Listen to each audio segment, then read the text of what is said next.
If you would all please officially join me in welcoming Coach Molly Miller. GCU head coach Molly Miller is expected to leave to become the next head coach at Arizona State. I am honored and I am grateful. Play with your heart.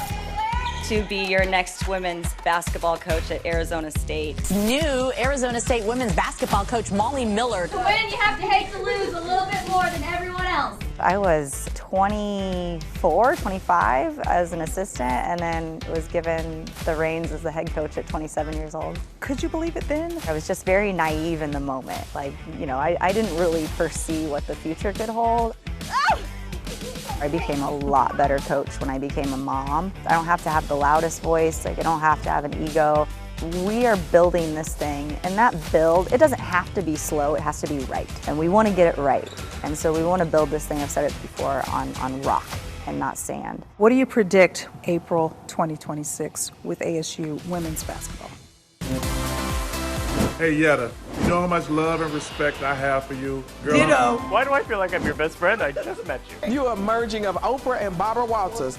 There you go. Joining us at the desk today is Emmy Award-winning journalist and anchor. It's Yetta Gibson, everybody. What in your mind were you going to do with your career? Coaching never really came to the forefront of my mind when I was growing up. You know, I was a marketing director for a group of neurosurgeons, which that's a little, you know, the corporate world and the sports world are totally different. I don't think I'll ever go back to the corporate world, but well, it was, you can't now. I know, no, I can't. She sure can. Molly Miller, the coach behind Grand Canyon University's record-winning season, leading the team to its first appearance in the NCAA women's basketball tournament. Now the Molly Miller era begins at ASU. She is now the new head coach this year. A little lady tasked with two big jobs on the court and at home.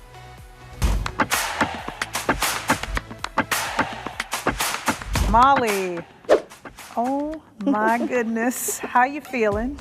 Good, I am excited. I'm all the feels, you know, grateful, excited, some stress here and there. Just a little bit. If you're head coach Molly Miller, you Currently have the nation's longest winning streak. Best winning percentage right now in the nation. I just feel like you haven't had a moment because everything has been a moment for you. Right, no, that's the perfect way to put it. Every moment has been a moment. And whether it's putting together a staff, putting together a roster, getting onboarded, knowing your directions around campus, like everything's new, but it's a really exciting moment in my life, and all these moments have led me to this phase and this chapter of our family's life. This is like a life move for me. You know, I think we can do everything that I want to do here at Arizona State. Not only is Coach Molly Miller coming off a historic high with GCU, she's now busy with this new chapter at ASU, learning the lay of the land on campus, and most importantly, building a new winning team. That part happens most of the day, many times on her 35-minute commutes to and from ASU in Tempe and her home in North Phoenix. Hello, hello. Molly's day on campus starts early, ends late, but her work and commitment doesn't really ever stop. Crosby, are you shooting and rollerblading or just rollerblading? Let's talk about your kids. Let's talk about stuff that people haven't kind of delved into when it comes to you and your run, because the headlines are so easy to go, oh my gosh, Molly.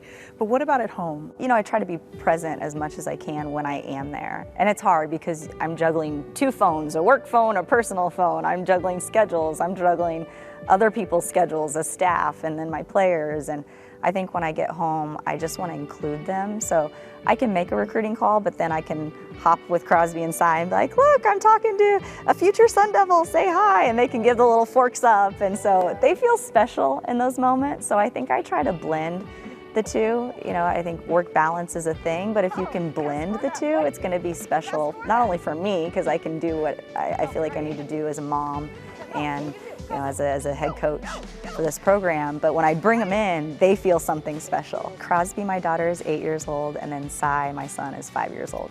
And what do they want from you all the time? I mean, do they want to go to games, or do they just want mom things? You know, I got two kids too, so at a meeting today, and my phone was blowing up. text because my daughter needed 20 bucks. I'm not there yet. I'll call you when I get there. Well, right now, mom and dad is kind of at the center of the world. I am just kind of relishing in our little family dynamic where they want my attention. Yes. Because I know someday that'll go away with the teens, that phase. So we're just trying to they're involved in a lot of sports. Okay. So they're little sports people. Yes, little sports people. They've got a crazy schedule, but that's their normal, so they love it. When we start cleaning the house, they're like, Mom's a recruit coming over? Really? So, so they're getting used to it. Yes. Yeah. They know the routine. You must still be in you've got to be. I mean, you can pretend like you're not, but I know you got to be in a space where you're like, am I dreaming? I know, this is a little bit of a pinch me moment. And my husband is like, can you imagine what we've been through and where we've come and what we've done and just the trajectory and how it happened, and the timing was everything. Yeah. When is the last time he said that? I mean, I would think that it has to be almost like every day. Yeah, it is. Well, when I see him. Well, I need to pencil in date nights in my calendar right now. It's a little full. The work is a reward for me. So I enjoy being busy. So they're enjoying the ride with you. Yes, those special moments. I hope those are core memories for them that they're building because of Mom's work. You've had 3 calls. We've been here less than an hour. Yeah, no, this is really typical. I think, right now we're just able to talk to the 2027s. So we're really kind of filtering through our list. So we're on kind of a heavy push for that class currently. After GCU, Molly had quite the pick of schools wanting to recruit her. Why did you choose ASU? Because I know you had a lot of options. I think it's ready to explode from an athletics perspective, and I want to be a part of that. Yeah. I love this outdoors living. Right. Here in Arizona, it's just nice to be able to go out and walk with nature. Mm-hmm. So all of this, and you want to go out and run too? Are you crazy, I'm Molly? a little competitive with myself too. Yeah. My assistants always joke I've got Molly math on everything. I'm going out for a 2-mile run, but maybe I should do 30 minutes. Oh, well, 1 more mile will get me to 3 miles. Man, so you it are turns a machine. If you could not have anything sports, talk about anything sports. Oh, no. I don't know. This is a good one for you. What would you be interested in? I'm a foodie. Yes. I am such a foodie. I'm not this person that goes to the restaurant and orders the same thing every time. I'm adventurous. I love to do even food crawls. I feel like my dream job would be traveling the world and being a food critic. Okay. An international food critic. International food. That's what would interest me. Your advice to people about career, life paths, because clearly you're a great example of how everything can change in a moment. Yeah, I mean, life is a people business. And so I just think your networks and your genuine connections you can make. My parents have taught me so many great things, but one is treat people right. Don't burn bridges. You get more bees with honey. I could go on and on with all these isms that have been passed down. There's been a lot of coverage of Molly Miller, but what do we not know? Oh man, that's a good one. I mean, I am this bubbly extrovert, but sometimes I do like to introvert. Well, I'm the queen of introverts. So we're an extra introvert. No, 100%. But what do you mean exactly? I think in this, you're on a lot, and I love the people business of it all, but just to decompress and not be part of the spotlight. Right. I'm not the one taking selfies all the time, and I want to do this with people. Mm-hmm. So, but I also like to kind of take a step back. Right. But when you're in the spotlight, you love it. Because I saw, Kelly showed me a video of you in the locker room when you had the ice poured on you, and you have a mean Cabbage Patch.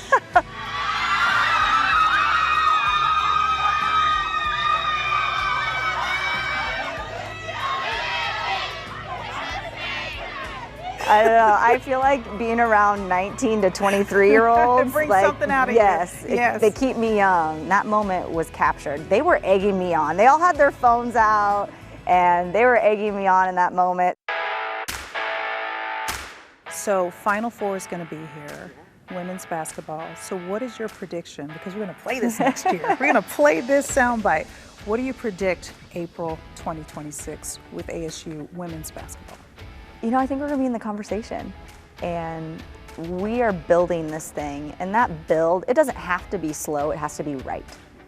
And we want to get it right. And so we want to build this thing, I've said it before, on rock and not sand. I mean, it's almost like you had a career change and a career catapult at the same time. What did you learn about yourself in that space when it was happening? Yeah, that's such a great question, because you do evolve, you know, in this space as a coach. But even more so, I've said this before, I became a lot better coach when I became a mom. And I just understand, like, okay, I always put Crosby in the shoes of the players I'm coaching.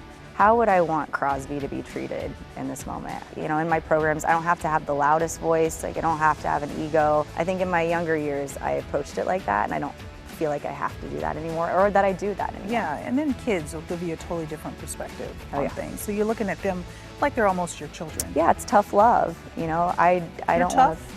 Yeah, I'm tough. But you have such a nice face. Don't let this blonde hair fool you. No.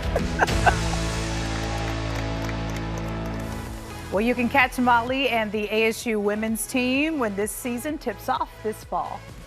More than 40 music festivals this year have been canceled across the country. Are you changing tastes in music and how you like to receive it? Music festivals may be in trouble, maybe. Coming up in the chat, you're going to weigh in on the dwindling festival scene, and Rich from the John Jay and Rich Show is going to join us with his own take as a musician. I am so ready to be in love. I'm ready for something real. What is he doing here? What's up, people? Plus, it is sneaky in Scottsdale. In case you didn't know, a new Netflix reality show shot right here in Arizona. We're going to dive into what's behind our state's growing footprint in reality TV. That's coming up next.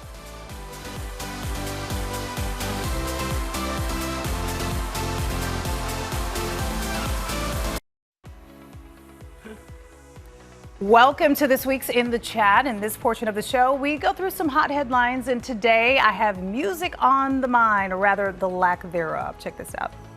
I am a music fiend. Country's not my thing, but I'm starting to get into it a little bit. So my producers and I came across this article, and it talked about the decline of music festivals. The Pitchfork Music Festival in Chicago, it's not returning this summer. Atlanta's Music Midtown, gone. More than 40 music festivals this year have been canceled across the country. Are you changing tastes in music and how you like to receive it? Everything is expensive right now, especially music stuff. But let's talk about music festivals. Why are they dwindling? It's a good question. A few of you were pretty quick to respond to this one. One of you said people can't afford to pay to listen to the same songs they can hear at home. They've already paid for. Another one of you said oversaturated lineups, overpriced tickets, poor artist pay, and zero real connection. This person really knows what's up, right? People are tired of paying VIP prices for mid-experiences. And another said, is the paying customer base getting older? I wonder if it's not only increased prices, but safety concerns too. All valid points, right? So joining me this week is our very own pop culture expert, Simone is here. Rich Berra from the John Jay and Rich Show, big star right here, and a very talented musician himself. Okay, so let's get into it. Not for festivals, yes. I know. Thank you for being here, Rich. You're welcome. Okay, so what say you on this topic? Okay, so yeah, the prices are expensive, but I think it's the experience that is lacking when you get to the festival, because it's chaos and it's muddy and you have to like park 3 days away and shuttle in, and you're standing in a bunch of dirt and blowing wind all day. Wait, it's not all like that. And then the band that you care about maybe doesn't play until like 11 that night. Yeah. So it's like, and I think it's like such a time thing too, where there's still like Coachella's always going to be huge. You know, that's going to be great. The iHeart festival that we do, just to plug our thing. There you go. It's actually a great experience. And I'll tell you why. Because when you go to the iHeart Music Festival, first of all, it's inside. It's at night. Starts at 7 p.m. You could go eat dinner. And then you get like the marquee songs from each artist. You get 3 of their bangers and then they're done. So basically you got to pick and choose choose depending on what you want your experience to be. Outdoors is usually always a no. I'm not trying to convince anybody of that. Yeah, I don't want to camp with a bunch of people and not have a porta potty to go in. Yeah, that's true. That seems kind of miserable. Are you a concert person? Are you a music person? It's so funny because I really feel like the pandemic was such a turning point for live music. So much changed after that, and I can count literally on one hand the amount of shows I've been to since 2020. Who have you gone to? I went to see Sublime in San Diego. That was with really Rome. With Rome, and that was cool. That was really cool. But that was like the last festival type show that I went to because all of these reasons that people said, the prices, the conditions, it's a lot. And one of the things that article mentioned too that I didn't have time to mention on the video is Coachella and how the tickets used to sell out just like that. They say now those tickets are just sitting there and they're available longer than they ever have been. To get the good show, you need the VIP, and the VIP is ridiculous. And a lot of people have asked me too, it's like, why are shows so expensive? Well, let me tell you, it's because nobody's making money on records anymore. When's the last time you bought a CD? That's probably true. That's probably true. in Target in 2012. You're downloading everything. So everything's downloaded, it's free. So how do artists make money? They gotta sell merch and they gotta do shows. And so even where we work at the radio station, we don't get free tickets for anything anymore. We You gotta pay if we don't? want to. Oh, so I better stop texting you about it? I mean, you can ask. So for those of you who are watching going, wow, Rich knows a lot about music, it's because he is a musician and he doesn't just do the John J. and Rich show. You do another show after you're off to air. You're kind of bookending your day with radio. What else are you doing at night? On the weekends, a lot of times I fill in for my buddy George Norrie on Coast to Coast AM, which is like a big show. It's all like UFOs and Bigfoot and conspiracy. And before some music. And before I started that show, I'm like, I'm kind of a skeptic. I've never really seen a UFO. Now that I'm hosting it, I'm really not sure if we landed on the moon. Oh boy. I got a lot of questions about 9/11 and what is under those pyramids. Ooh, and the caves. I heard you guys talking about the caves once too. Underground. We got to bring you back because we got to talk about that. Yeah, DIA Airport. Let's go. Field He's trip. also a musician. I would have you play us out, but you got anything to jam on? Rich, thank you so much for being here. Simone, we're going to have you both back. Don't leave just yet. But here's what's coming up. What is he doing here? What's up, people? It was a high school thing. That is I thought I was going to see a whole new set of singles. Okay, a reality TV roundup coming up, a dive into the rise of reality shows, filming right here in Arizona. Have you noticed? Plus, the shows you can watch right now with stars from right here in the Valley. We're getting into it with Rich and Simone. That's coming up next. I am so ready to be in love. I'm ready for something real. What is he doing here? What's up, people? Okay, it's getting sneaky in Scottsdale, but hasn't it always been? Anyways, that is a trailer for Sneaky Links, Dating After Dark. The show is out now. You're probably watching it. It was shot in Scottsdale Hotel Adeline, and the show follows singles as they decide whether or not to pursue love with their longtime booty partners, booty calls, sneaky links, whatever they're calling it now. I don't know how comfortable I am with you saying booty partners. I didn't tell you were coming on to talk about this. It is just the latest show to be filmed here in Arizona. You'll remember 90 Day Fiancé. We featured that on the show too. The Last Resort, also shot in our state last year in Monte Lucia. Even more recently, a couple of contestants on this year's Love Island USA are from where? Arizona. Yes, so tonight's not done yet. I want to talk about the rise of our footprint in reality TV. All the shows are coming here. So why do you guys think that the shows, the producers are choosing to film in the desert? Well, okay, Old let's talk Town. about it. Yes. Old Town is the spot. But hasn't it always been? Yeah, exactly. When you were reading that, I was thinking like Sneaky Links, that's where you go. Old Town Scottsdale. Before the show. The Vortex, as they call it. Yeah. All the nightclubs. Like that's where people go to do things that maybe they wouldn't normally do. Yeah, you know, dating is always a hot topic. But as of late, first of all, there's so many shows popping up that are about dating, but a lot of them are being filmed here, probably for that reason. But what else do you think, Rich? Well, there's the real reason that everybody's shooting here too is because Los Angeles now is so expensive to shoot shows, and they've got so many regulations and so many, like, they make it really hard. So places like Georgia now a lot of TV shows that are, you know, drama. And then the reality goes to places like here in New Mexico because it's easy to shoot here. It's easy to shoot. And I feel like if you're doing a dating show like here right now by the pool, people are going to hook up so fast because they don't want to be outside anymore. It's like, I choose him for Love Island. Let's go. Let's go. It's too hot out here. In the dating scene, okay, I got to ask guys, Rich, if you weren't happily married, you know, Simone, if you weren't dating a zaddy, is it that bad out there where you would take to a reality show to find love? Would you? Why wouldn't you? You got your pick of the litter. I totally would. I was like this close to quitting TV and signing up for The Bachelor. Really? Let's go. Oh my God, I was this close. Now, why? Obviously, a lot of people feel that way. Why do you think that is? I mean, the apps are like kind of played out, you think? Yes, the bar is very low for men. I actually just saw Hallie Batchelder. She's one of Alex Cooper's Unwell girls. She just said, like, men nowadays don't go up to women anymore out in like public places. Like now women have to shoot their shot, and now women are having to do a lot of the pursuing instead. It's very backwards to what we are accustomed to, like growing up in the day and age we grew up, where it's like the men courts the woman and they live happily after. That's nonsense. No, it doesn't. So you got to have a reality show now. So, Rich, you've got single friends. Do the guys like for the women to shoot their shot? I'll tell you, I know a lot more great single women than I do great single guys. And my guys are fine, but they're also really awkward and weird. Well, they're slim pickings, folks. And I think you got to have money if you're going to be weird like that. And I don't know that they have really either. Oh, you know? no. So what is your advice to people who are going to go, okay, well, this is it. I'm signing up. I'm going to the casting call. Do it. Do it. At least you're going to get a great date. Like if you get some kind of private dinner on the beach that is bought and paid for, then you got your vacation, you got your beach, you know, maybe you got a makeout friend for a while, and then you're done. Oh my God! And then you got exposure, so somebody will see you on this show. Something out of it. Build your brand. Okay. Let's do it. So there you go, folks. The moral of the story: go for it. Rich, Simone, thank you so much. And thank you for watching this episode of Arizona's Family Original. You can join us, all of us, on Instagram. We are there.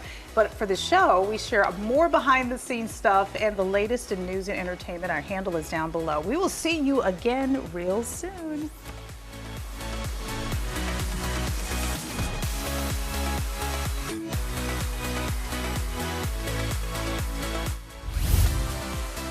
There was a moment when you were doing your press conference, the first one, and we broke into the newscast, and they're like, Molly's coming up to the podium. I'm like, oh my God.